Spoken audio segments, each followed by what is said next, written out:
E agora pergunto, será que damos ao nosso cérebro aquilo de que ele realmente precisa para ter um bom desempenho cognitivo? Será que a alimentação, por exemplo, pode ajudar a potenciar a atividade dos nossos neurónios? Em Portugal é já possível fazer um teste que permite a cada pessoa conhecer o estado dos neurónios, dos seus neurónios, e a forma de os potenciar. Para saber em que consiste este teste, está connosco a especialista em medicina preventiva Carla Aquino. Muito boa tarde. Então este teste chama-se Brain Screen. Sim. É o nome inglês, mas ele já está em Portugal há cerca de um ano e meio? Há cerca de um ano e meio já está em Portugal. É um teste que se enquadra no âmbito da medicina preventiva personalizada ou do anti-aging, que é uma filosofia que é retardar a idade cronológica, a idade biológica em relação à idade cronológica. É dar anos à nossa vida e não vida aos nossos anos. Porque é muito importante que nós envelhecemos com qualidade, não é? Nós queremos chegar... Se nós tivermos uma ideia que no início do século passado a esperança de vida média era de 40 anos, e que agora esta geração será de 85 anos, é importante que nós envelhecemos com qualidade e com todas as nossas capacidades cognitivas. Então, porque sim, o cérebro comanda-nos, não é? o cérebro comanda-nos, é o chefe da orquestra. Ao fim e ao cabo, é aquilo que governa toda a nossa parte endócrina, muscular, física, mental, a nossa capacidade de concentração, de tomar decisões, sentir prazer, sentir angústia. E se nós não temos neurotransmissores em quantidades adequadas, necessárias, nós muitas vezes não sentimos aquilo que queremos, mas aquilo que podemos. Nós temos um neurotransmissor que é a serotonina, que é um dos mais importantes, que é a hormona do prazer. Se nós não temos em quantidade suficiente, nós não somos capazes de sentir as emoções com grande intensidade. Porque não é muito... Há muita gente, ou seja, quando as pessoas estão a passar por momentos mais complicados, ou de dificuldade de concentração, ou de memória, ou de se sentirem tristes, ou de se sentirem desmotivados, as pessoas quase nunca pensam no cérebro. Ou seja, pensam que estão mal, que estão deprimidas, mas não se fixam no órgão central do corpo. Não percebem que pode haver pode haver essas tais deficiências que estava aqui a dizer, falta de alguma coisa. É mesmo isso. Nós muitas vezes achamos que quando sentimos todo esse tipo de sintomas, ou seja, esse tipo de emoções, achamos que é da vida. Que é da vida. Eu estou com problemas psicológicos, estou-me a ir abaixo, não sei o que é de fazer, sinto-me perdida no fundo de um poço. E o que o Brain Screening traz é dizer, vamos avaliar, porque muitas das vezes na base disto está desequilíbrios bioquímicos, ou seja, falta-nos matéria-prima que vai ser a origem, a base para formar os neurotransmissores. Ora, se eu não tenho a matéria-prima, eu vou ter falta de neurotransmissores. E quando eu não consigo tomar decisões, ou por outro lado, se eu tenho falta de dopamina, que é outro palavrão, que é um neurotransmissor importante, eu não vou conseguir tomar decisões. Eu tenho dificuldade de concentração, há palavras que eu não me consigo lembrar. Isto é porque eu não tenho dopamina. Isto é porque, se calhar, eu não estou a ingerir a matéria-prima, que é um aminoácido muito importante, temos a tirosina e a fenilalanina, que são dois aminoácidos importantes, que é a base, vem das proteínas, que é a base da formação da dopamina. Então vamos lá ver, isso significa que aquilo que nós comemos põe o cérebro a funcionar pior ou melhor? Exatamente. E quando nós comemos... Porque muitas das vezes nós agora, com o stress que temos muito stress, por isso gastamos mais determinado tipo de neurotransmissores, é um fator importante. Outro é nós irmos de manhã e não tomarmos um bom pequeno almoço. E o bom pequeno almoço passa por comer um pequeno almoço rico em proteínas. E por norma, nós comemos um café ou um bolo, mas não comemos uma quantidade adequada às nossas necessidades atuais, devido ao stress, de proteínas. Portanto, não é assim uma coisa tão anormal começar, por exemplo, o dia a comer ovos? Um bife ou ovos? Não, de maneira nenhuma. É importante. É importante ingerir uma alimentação rica de início de manhã e não café rápido, café com bolo ou um pão com manteiga. Até porque, eu acho que para as pessoas é fácil explicar, porque às vezes a pessoa está tão absorvida com qualquer coisa que está a fazer ou com algum desgosto que está a ter, que não tem vontade de comer. Mas depois de comer, percebe-se que há ali uma injeção de energia, não é? É verdade. Se não comer muito, que isso também pode dar sono, não é? Mas quando se come, não é? Há um alívio e isso é porque há essa sensação do bem-estar, é o cérebro que comanda. É o cérebro que comanda. E voltando ao caso da serotonina, que eu já falei, o neurotransmissor, quando nós não comemos suficiente triptofano, lá está, outra palavra cara, um aminoácido importante ao pequeno almoço. Quando chegamos ao final do dia, às 5 da tarde, temos necessidade às vezes de tomar aquele doce, um chocolate. É o cérebro a dizer, não temos suficiente triptofano, significa que não vamos poder fazer o nosso percurso natural ao final do dia. Então, está-nos a pedir determinado tipo de alimentos, porque ele próprio sente que temos falta. Então, estimula a necessidade para que nós ingerimos e conseguir pelo menos atingir os valores mínimos. Porque este teste, que entretanto é relativamente recente em Portugal, que tipo de pessoas é que procuram mais fazer este teste? É assim, por norma são sempre as pessoas, são os adultos, não é? Os 30, 45 anos, porque temos mais consciência. Nós neste momento temos muitas exigências, tanto a nível profissionais como a nível familiares. O tempo agora é sempre curto e então começamos a sentir que as nossas capacidades não estão nos seus valores ótimos e começamos a criar o interesse, ou estamos mais despertos para este tipo de noção. Então muitas das vezes as pessoas que costumam fazer são os adultos. E há médicos também em diversas áreas da medicina que se interessam mais por saber como está o cérebro do que outros, não é? Sem dúvida. E acima de tudo, geralmente os médicos têm uma visão muito holística do paciente, não é? Que nós somos um todo. São os médicos mais alertas, já começam a ficar, já há médicos alertas com isto. Então, médicos de clínica geral, médicos de clínica geral, medicina interna, os nutricionistas também. Medicina integrativa, os nutricionistas, são tudo médicos muito ligados à nutrição, com cada vez mais consciência. Portanto, este teste que nós estamos aqui a falar permite saber qual é a saúde e o estado dos nossos neurónios, não é? Permite saber a saúde dos nossos neurónios, do nosso cérebro. Eu diria, do nosso cérebro, porque nós avaliamos não só a parte dos neurotransmissores, a parte das gorduras, os ômega 3 e os ômega 6. Se pensarmos que o cérebro é 60% de gordura, então nós devíamos ingerir gordura. Agora devemos tomar atenção à boa gordura. Lá está, a ter uma boa relação de ômega 3 e ômega 6, essencialmente de ômega 3, e esta relação para ter um bom desempenho. Mas postazinhas de salmão? Os pastazinhos de salmão, sim. Já falámos aqui diversas vezes no programa sobre o ômega 3 do salmão em peixes gordos, não é? É uma das alternativas. O ômega 3 é muito importante que sejam peixes pequenos, a cavala, o arenque, a sardinha. A nossa sardinha, que é muito importante. Também. Porque são peixes que estão no início da cadeia alimentar e então a probabilidade de estarem contaminados com metais pesados é francamente inferior. Portanto, quanto maiores são os peixes, maior risco probabilidade. Pode haver, exatamente. Não é? Então é de qualquer modo, não há dúvida nenhuma de que a alimentação influencia a saúde do nosso cérebro. Este teste é feito com uma pequena análise. É feito com uma análise de sangue. São vários tubos de sangue. É uma análise bastante completa. São muitos parâmetros que nós avaliamos e também de urina, para a parte dos neurotransmissores e depois para a parte dos ômega 3 e ômega 6. Bom, ao conhecermos realmente este teste, ao sabermos da existência deste teste, ficamos também a perceber a importância que um teste destes pode ter para o bem-estar. E foi isso que aconteceu a António Boavida, o meu próximo convidado, que diz que aos 60 anos sentiu a necessidade de fazer um check-up, de ir fazer uma série de exames para perceber se estava tudo bem com a saúde dele. O António é médico, é dermatologista, juntou-se agora a nós para partilhar esta experiência. Muito boa tarde. Boa tarde. Que fatores é que contribuíram para decidir fazer este teste? Uma ligeira correção, não sou dermatologista. Ai, não? Não. Então?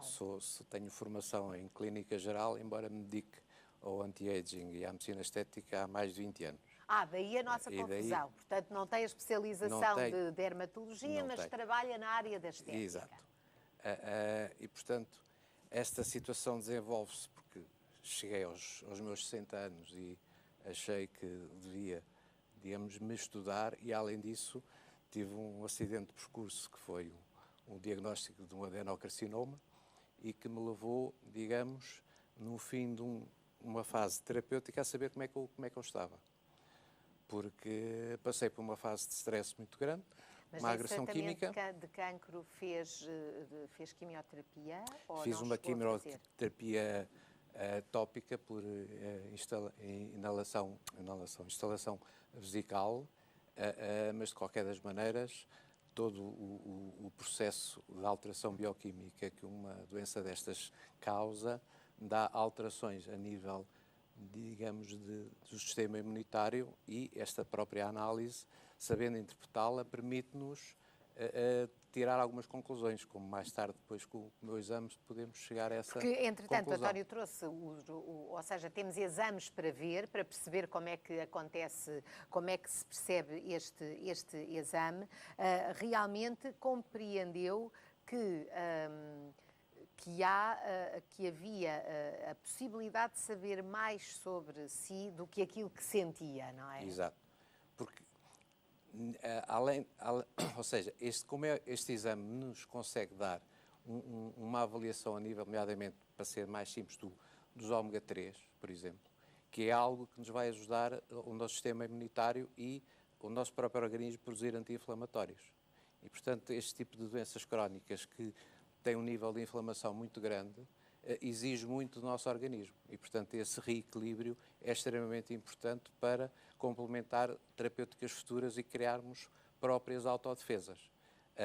Como é evidente, qualquer doença crónica vai alterar toda a nossa psíquica e todos os nossos, no fundo, neurotransmissores. E esse seu estado de redução ou não redução de serotonina, de dopamina, tudo isso, para mim era extremamente importante saber como é que estaria, porque este processo leva, como toda a gente sabe, a componentes de depressão e componentes de ansiedade muito grande, e que muitas das vezes os antidepressivos tradicionais também têm os seus inconvenientes. Portanto, se eu puder fazer algo que me possa ajudar, que não seja com medicação, química, obviamente prefere e, portanto, fazer isso. saber o que é que eu posso ir buscar na alimentação e portanto, ir buscar aquilo que nós chamamos os nutracêuticos e, portanto, fazer esse reequilíbrio, ter a noção de que a parte do meu intestino tem que estar perfeitamente equilibrada para conseguir retirar os nutrientes que eu estou a ter,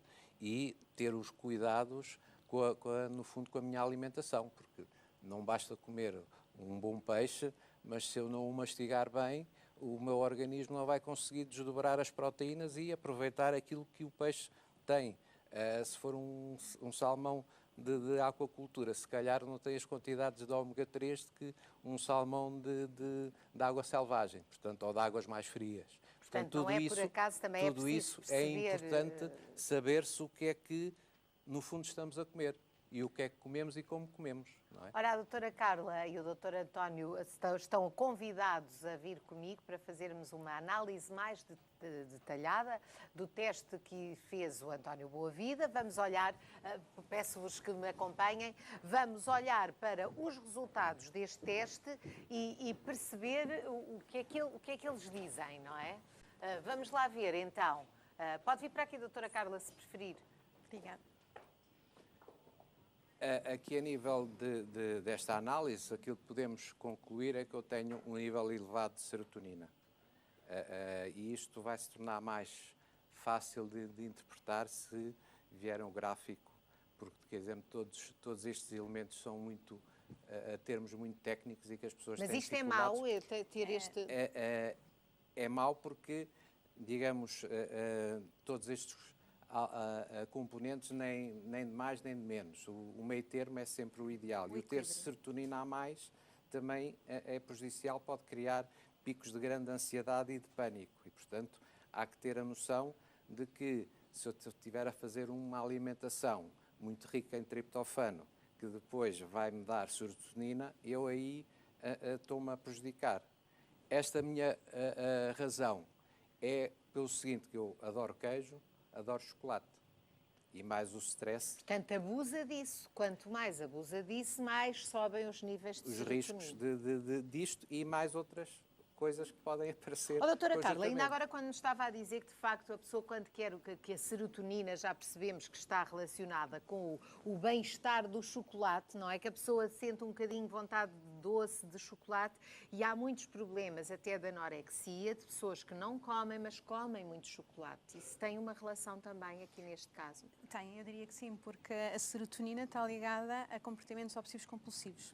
A sua falta e o seu excesso em demasia faz com que nós tenhamos comportamentos compulsivos obsessivos. A gente sabe que a anorexia é um caso desses, não é obviamente Difícil de controlar. Difícil. Muito E como difícil. comem pouco, devem ter uma alimentação muito pobre, é normal que o próprio mecanismo que eu estava a explicar há pouco, Portanto, ele velocidade, exige- a falta de serotonina. Acho que acaba por ser, lá está, o triptofano, que é a base de serotonina, é o próprio corpo a tentar reagir contra esta patologia e Doutor encontrar... António, já agora diga-me aqui, o que é que estamos a ver deste lado? Isto para nós é tudo, não direi chinês, mas direi mandarim, para a maioria de nós.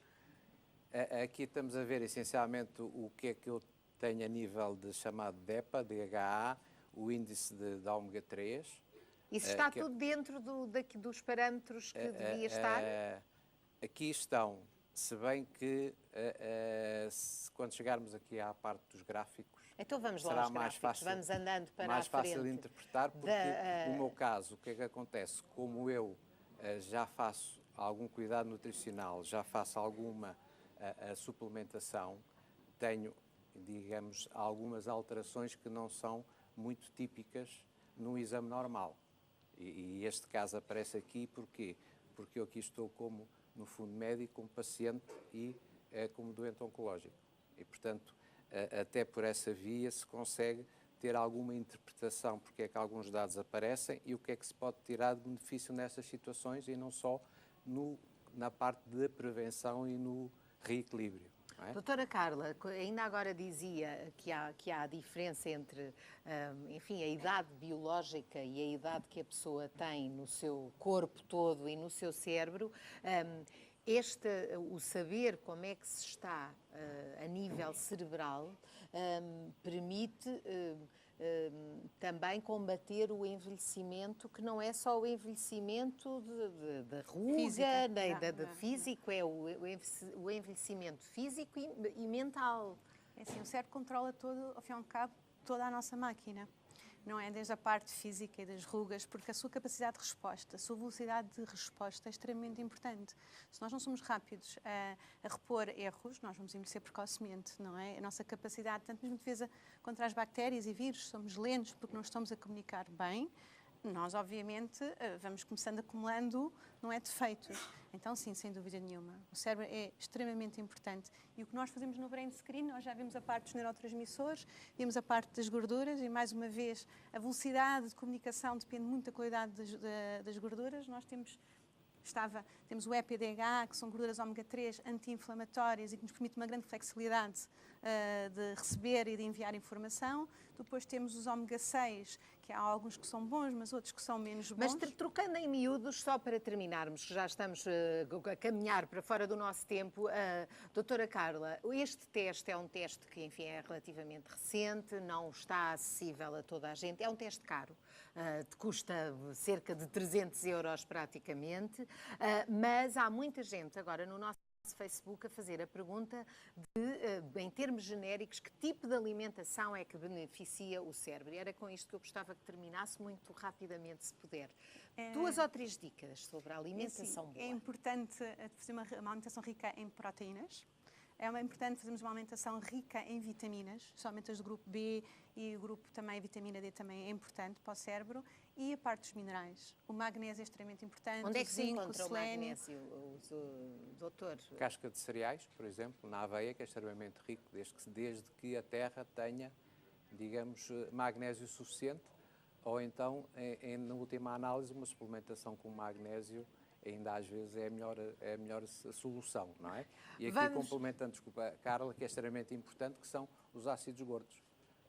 Porque se nós não Já tivermos, falámos, que também já falámos tivermos os disso. fosfolípidos, não Portanto, temos foi importante neurotransmissores. também divulgarem aqui mais esta hipótese da medicina e do bem-estar. Uma salva de palmas para os nossos convidados. Muito obrigada por terem vindo.